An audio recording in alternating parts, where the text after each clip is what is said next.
Abre su teléfono, escribe una publicación y, sin saberlo, acaba de predecir su propia muerte. Mackenzie Anderson tenía solo 21 años, una madre joven, fuerte, en proceso de recuperación, luchando por su futuro y por su hijo. Pero el pasado, ese pasado oscuro y violento, no estaba dispuesto a dejarla en paz. A solo días de que su agresor saliera de prisión, todo volvió a girar en torno al miedo.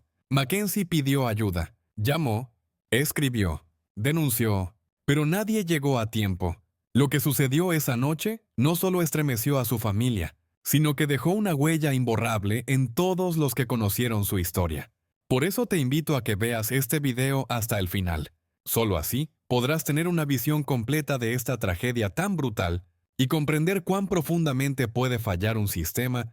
Si esta historia te pareció potente, deja un bueno en los comentarios. Si sentiste que faltó profundidad, simplemente escribe un 1.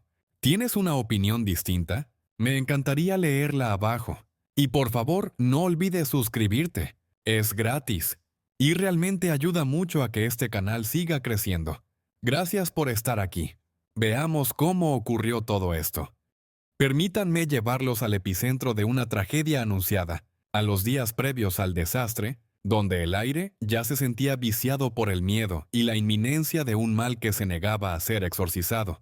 En el centro de esta tormenta incipiente se encontraba Mackenzie Anderson, una joven madre de apenas 21 años, aferrada a la esperanza de un futuro que, en el fondo, intuía peligrosamente frágil. En su teléfono, con los dedos temblorosos o quizás con una resignación gélida, tecleó una publicación en redes sociales, un mensaje al vacío digital que, sin ella saberlo, se convertiría en la crónica de una muerte anunciada, una predicción escalofriante de su propio destino. A simple vista, Mackenzie intentaba reconstruir su vida, pieza por pieza. Tenía un niño pequeño que era su motor, un nuevo compañero sentimental que prometía un horizonte más sereno, y el recuerdo aún cálido de una reciente Navidad compartida con su familia, un espejismo de normalidad. Pero bajo esa superficie, como una corriente subterránea y oscura, crecía un temor que la atenazaba, un miedo con nombre y apellidos: Tyrone Thompson, su exnovio. El 9 de marzo de 2022, las puertas de una prisión se abrieron, y Tyrone Thompson caminó hacia una libertad que para Mackenzie significaba la reaparición de una pesadilla. Acababa de cumplir una condena, los cargos: agresión, intimidación, destrucción de la propiedad de Mackenzie. Un historial que ya dibujaba el perfil de un hombre peligroso. Con su liberación, se activó una nueva orden de alejamiento. Una AVO Apprehended Domestic Violence Order. Un documento legal que, en teoría, debía ser un escudo impenetrable. Le prohibía explícitamente cualquier tipo de contacto con Mackenzie. Un muro de papel contra una obsesión que no entendía de límites. Ese muro no resistió ni 24 horas. Documentos judiciales posteriores revelarían que, tan pronto como puso un pie en la calle, Thompson descolgó el teléfono, marcó el número de Mackenzie. Sus palabras, cargadas de una ominosa mezcla de amenaza y falsa ternura, resonaron en el oído de la joven.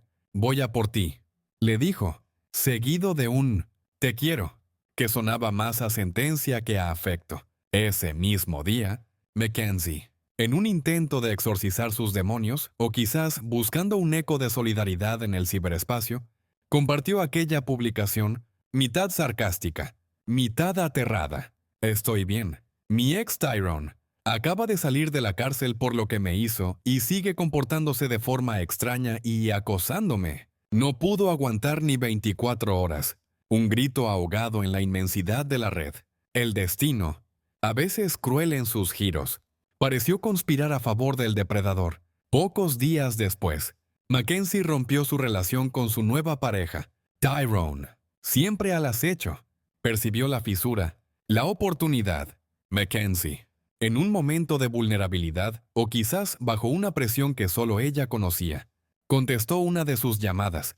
Para el 19 de marzo, apenas 10 días después de que Thompson abandonara su celda, este ya había logrado reinsertarse en su órbita. Comenzaron a pasar tiempo juntos. Hablaban, bebían, incluso reían. Para un observador externo, podría haber parecido una reconciliación, el inicio de una segunda oportunidad. Pero la realidad que bullía bajo esa apariencia era muy distinta. Mackenzie no estaba a salvo, lo sabía. Su instinto de supervivencia la llevó a moverse en las sombras, buscando ayuda de forma casi clandestina.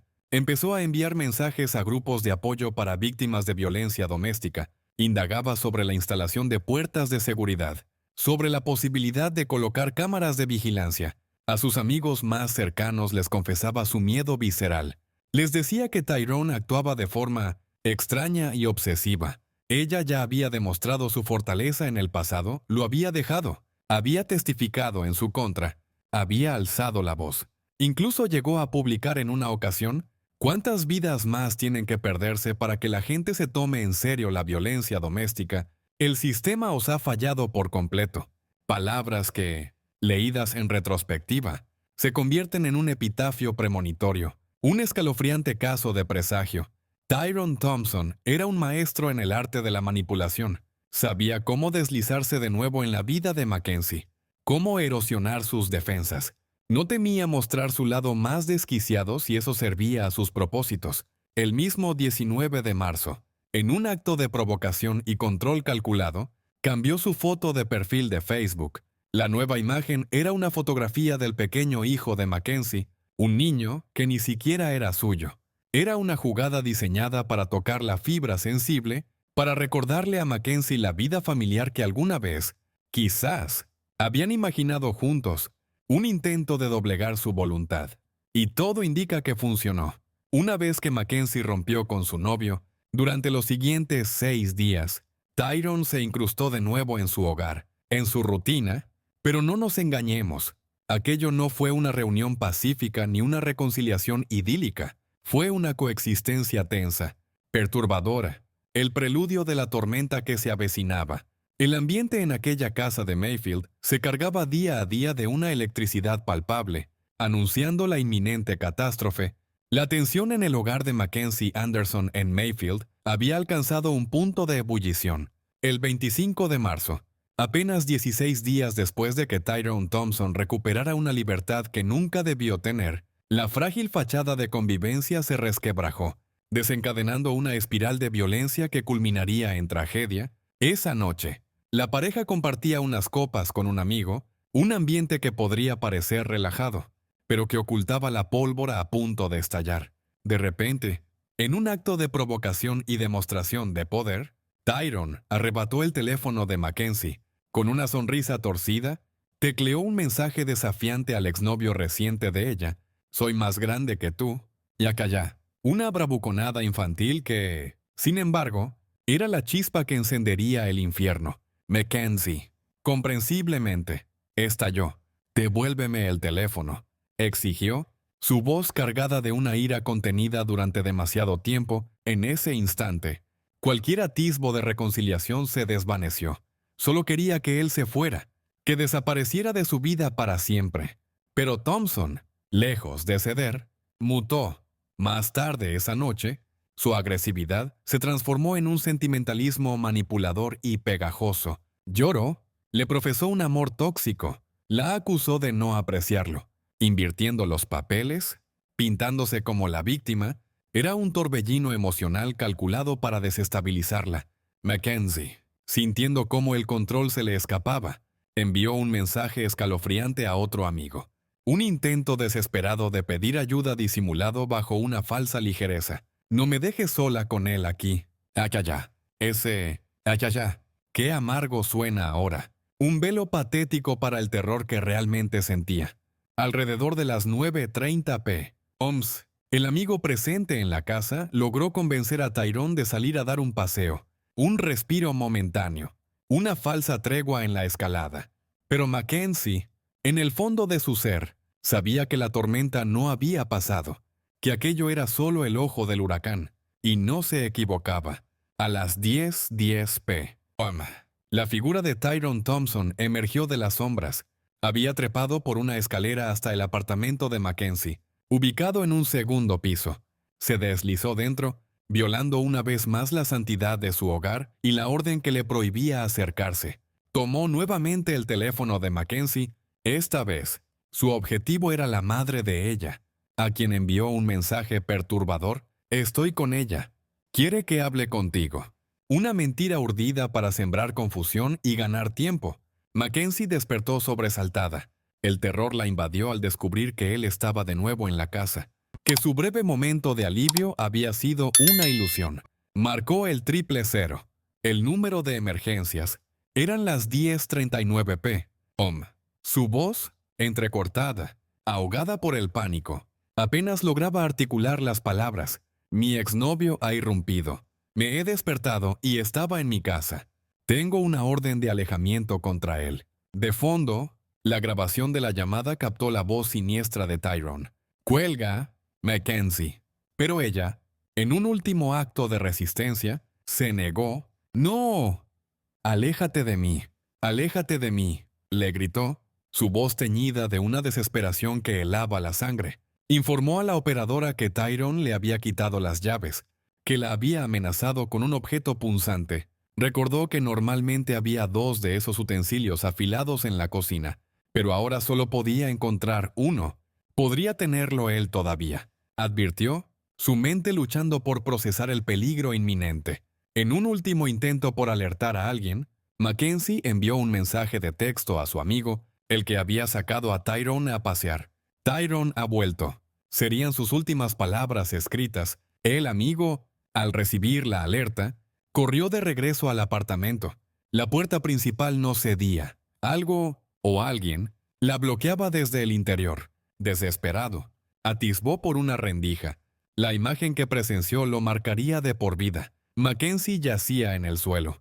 Tyrone Thompson estaba sobre ella, apuñalándola salvajemente, una y otra vez, con un objeto afilado, en un silencio bestial, sin pronunciar palabra. Una vecina, observando la escena desde su balcón, vio a Mackenzie presionada contra la ventana, como si intentara atravesar el cristal en un último y vano esfuerzo por escapar. Oyó a Tyrone gritar, palabras confusas en medio de la furia. Los 2 cuchillos de cocina fueron empleados en el ataque. Uno de ellos, tal fue la violencia desatada, se partió. 78 heridas en menos de 2 minutos. El tiempo de Mackenzie en esta tierra llegó a su fin con el teléfono aún en su mano, un símbolo mudo de su lucha por sobrevivir. La policía irrumpió en el apartamento a las 10:53 p. Solo habían transcurrido 14 minutos desde su llamada de auxilio, 14 minutos que se sintieron como una eternidad, 14 minutos que marcaron la diferencia entre la vida y la muerte. Era demasiado tarde. Tyrone Thompson ya estaba gritando, «¡Ayúdenme! ¡Está muerta! ¡Ayúdenme! ¡Está muerta!». Tenía un corte en la mano, una herida superficial que intentaría usar para tejer una historia de defensa propia, alegando que Mackenzie lo había atacado y que él simplemente reaccionó. Pero sus propias palabras a la policía lo traicionarían, revelando la verdad desnuda de su brutalidad. Simplemente apuñalé hasta que paró. Y cuando parecía que la tragedia no podía ser más desoladora, la escena reveló un horror adicional que sacudió incluso a los oficiales más experimentados. Cuando la policía llegó al apartamento de Mackenzie, encontraron a su hijo pequeño, un bebé, de pie cerca del cuerpo inerte de su madre. Afortunadamente, estaba ileso físicamente, pero cubierto de una sustancia roja y pegajosa que se había derramado de su madre. Las imágenes de las cámaras corporales, según describiría más tarde el superintendente Wayne Humphrey, eran simplemente horrendas. 4 ambulancias fueron despachadas. Un equipo de atención especializada intentó lo imposible por traerla de vuelta, pero Mackenzie ya se había ido. Su cuerpo yacía justo fuera de su apartamento. Había intentado escapar hasta el último aliento. El mango roto de un cuchillo descansaba sobre su pecho. Tenía marcas profundas en el rostro, el cuello, el cuerpo. Era evidente que había luchado con la ferocidad de una leona hasta el final. Más tarde, cuando Tabitha, la madre de Mackenzie, visitó el apartamento, este ya había sido limpiado por los servicios forenses, pero, como ella misma declararía ante el tribunal, aún podía ver la historia de violencia impregnada en las paredes.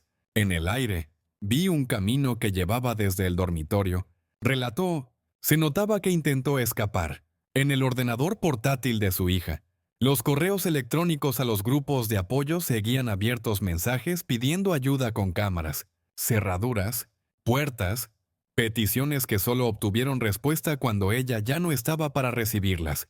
Una agencia, en un acto de cruel ironía burocrática, incluso envió una carta dirigida a Mackenzie informándole que su caso se cerraba. El motivo su fallecimiento. La muerte había llegado antes que la ayuda. El eco de los gritos de auxilio de Mackenzie Anderson, su lucha desesperada por la vida entre las paredes de su propio hogar, se había extinguido, pero el estruendo de la tragedia apenas comenzaba a resonar en los fríos pasillos del sistema judicial. Para su madre, Tabitha, el desenlace fatal no fue una sorpresa amarga, sino la confirmación de una crónica anunciada. La muerte de mi hija no fue una sorpresa, declararía con una entereza rota por el dolor. Fue su muerte en cámara lenta. Palabras que apuntaban directamente a las grietas, a las fallas sistémicas que permitieron que un depredador conocido volviera a acechar. El día de la sentencia, Tyrone Thompson no se enfrentó cara a cara a la familia de Mackenzie. Compareció a través de un enlace audiovisual desde la prisión, una pantalla que lo separaba del peso de sus miradas, de la magnitud del dolor que había infligido. No pronunció palabra alguna en público. No hubo un atisbo de disculpa que brotara de sus labios. En su lugar, el juez leyó una carta escrita por Thompson, un intento torpe y vacío de redención. Ninguna palabra puede deshacer el dolor. Nunca planeé hacerle daño esa noche. Daría cualquier cosa por recuperar ese momento. Palabras huecas que rebotaron en el corazón herido de Tabitha. Ella no le creyó. ¿Cómo podría...? El abismo entre ese arrepentimiento de papel y la brutalidad de 78 puñaladas era insalvable. Pero antes de que la justicia, o su caricatura, dictara sentencia, es imperativo recordar quién era Mackenzie Anderson más allá de la etiqueta de víctima. Era una superviviente. Había escapado de las garras de la violencia doméstica en el pasado. Había luchado y vencido la adicción a las sustancias. Había navegado las turbulentas aguas de los problemas de salud mental y a sus 21 años florecía como madre soltera, entregada a su pequeño hijo. Sus redes sociales eran un testamento de su resiliencia y su honestidad cruda hablaba de su recuperación. Llevo 3 años limpia de ICE. Al repararme como adicta, fue cuando descubrí quién era realmente, de los desafíos de la maternidad. Y sí, también de Tyrone. Qué vergüenza haber tenido un hijo con alguien así. En una publicación profética, lamentaba la pérdida de amigos cercanos a manos de las drogas o la violencia, clamando, este mundo tiene que cambiar. No sabía entonces que su nombre se sumaría a esa dolorosa lista, que su vida se convertiría en un grito ahogado pidiendo ese mismo cambio. El juez Richard Weinstein, al dictar sentencia, reconoció la naturaleza, frenética, del ataque, la violencia desmedida que llevó a que una de las armas se rompiera. Confirmó lo que todos sabían que Mackenzie había intentado desesperadamente poner fin a esa relación tóxica, pero Tyrone Thompson, en su enfermiza necesidad de control, simplemente se negó a dejarla ir. La fiscalía argumentó con vehemencia que el comportamiento previo de Thompson, la flagrante violación de la orden de alejamiento y la entrada deliberada y violenta en el hogar de Mackenzie debían considerarse factores agravantes que exigían una sentencia severa. Sin embargo, la balanza de la justicia, a menudo inescrutable, se inclinó también hacia el otro lado. El juez tomó en consideración el diagnóstico de salud mental de Tyrone, trastorno de estrés postraumático complejo y un trastorno de personalidad severo. Se citaron su terrible crianza y el maltrato sufrido en su propio hogar como factores atenuantes, y como si fuera una burla del destino. Por haberse declarado culpable apenas unos días antes del inicio del juicio, Tyrone Thompson recibió un descuento del 10% en su condena, un descuento que, para la familia de Mackenzie, se sintió como el insulto final, la sal en una herida abierta e incurable. No era justicia, era, como lo describió su madre, política por encima de las personas. La sentencia resonó en la sala con la frialdad de los números 22 años y 6 meses de prisión, con posibilidad de libertad condicional en 2038. 15 años y 6 meses tendrían que pasar antes de que el hombre que le arrebató la vida a su hija pudiera siquiera optar a caminar libre de nuevo. Al escuchar esas palabras, Tabitha, la madre de Mackenzie, se derrumbó. Salió sollozando de la sala del tribunal, su cuerpo sacudido por una angustia que ninguna sentencia podría aplacar. «Estamos indignados con el resultado de hoy», declaró más tarde a los periodistas, con la voz entrecortada pero firme. «Estamos asqueados de que esta sentencia sea lo que ellos creen que valía la vida de mi hija». Sus palabras, afiladas y directas, eran un misil contra un sistema que, una vez más, sentía que le había fallado. Culpó al sistema, no solo a Tyrone, por fallos repetidos y documentados, enfatizando que Mackenzie había hecho todo lo humanamente posible por mantenerse a salvo, pero fue constantemente defraudada. 16 días. Ese fue el breve lapso de libertad que disfrutó Tyrone Thompson antes de cegar la vida de Mackenzie. 16 días que resumen la tragedia de un sistema incapaz de proteger a sus ciudadanos más vulnerables. Pero la historia de Mackenzie Anderson no terminaría en esa sala de tribunal, ni en las estadísticas de violencia doméstica. Su madre, Tabitha, transformó su dolor indecible en un motor de cambio. Lanzó They Are Daughters, Ellas son hijas, una plataforma dedicada a la concienciación sobre la violencia doméstica y a la lucha por una reforma legal profunda y significativa. Sus demandas son claras y urgentes: monitoreo con tobilleras electrónicas para los reincidentes, restricciones de libertad condicional más estrictas, educación nacional sobre el control coercitivo, porque si realmente queremos un cambio, afirmó Tabitha, necesitamos llegar a la raíz del problema. La voz de Mackenzie fue silenciada aquella noche de marzo, pero la de su madre se alza ahora, potente e incansable, exigiendo que la muerte de su hija no sea en vano. Pide que se recuerde a Mackenzie no por la violencia que sufrió, sino por su espíritu indomable, por su sonrisa que, según quienes la conocieron, era como un rayo de sol. «Bailen, canten en voz alta», instó Tabitha. Para ella, la vida merecía ser celebrada. Y así, la historia de Mackenzie se convierte en un grito de guerra, no solo por justicia para ella, sino por un futuro donde ninguna otra hija, ninguna otra madre, ninguna otra mujer tenga que pagar con su vida la inacción de un sistema que llegó demasiado tarde. La justicia fue demorada, la justicia fue reducida, pero Mackenzie Anderson no será olvidada. Su legado es una llamada a la acción, una esperanza de que, incluso desde el más profundo dolor, pueden hacer la fuerza para cambiar el mundo. ¿Tienes otra opinión? ¿Algo que quieras compartir sobre el caso? Me encantaría leerte aquí abajo. Y por favor, no olvides suscribirte. Es completamente gratis y de verdad ayuda muchísimo al canal. Gracias por estar aquí y por formar parte de esta comunidad.